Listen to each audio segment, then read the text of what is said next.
Have you ever heard of privilege sensitivity? I urge that you think about this concept when you think of people like Tony Blair or Rupert Murdoch, people who seem to be sheltered from the consequences of their actions by their privilege and their wealth.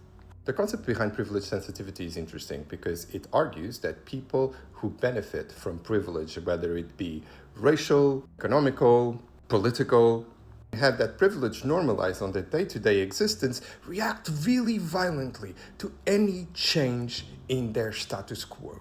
The most minimal things that for us would be completely acceptable completely sets them off and causes them real pain.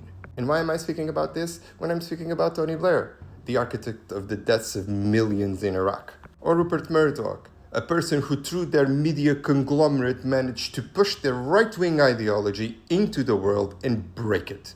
Blair is arguably one of the most successful ex-prime ministers in the history of Britain. Not only did he manage to capitalize on the connections that he did to build a tremendous amount of wealth, he's still, through the shadows, one of the main influences of policies and politics in the UK and in the world.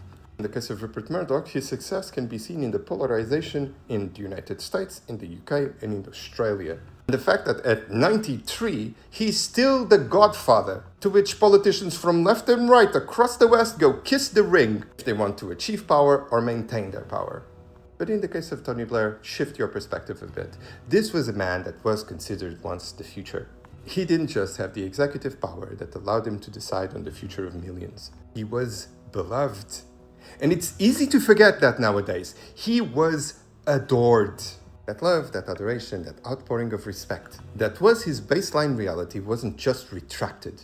It was ripped away from him. It became a subject of horrendous derision. This man is the butcher of Iraq. Nothing he did before matters. And still today he bridles against it. He cannot help it. He feels misunderstood. This will gnaw at him for the rest of his life. This and not having executive power.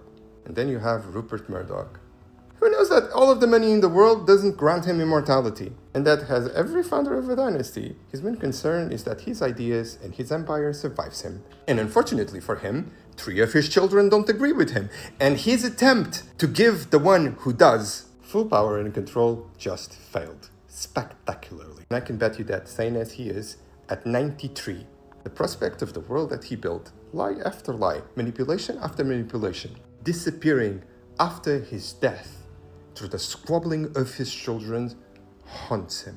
I know it's not enough, and I know that it's not fair, but through the lens of that concept, just the idea that they might be feeling some sort of pain gives me an unhealthy delight.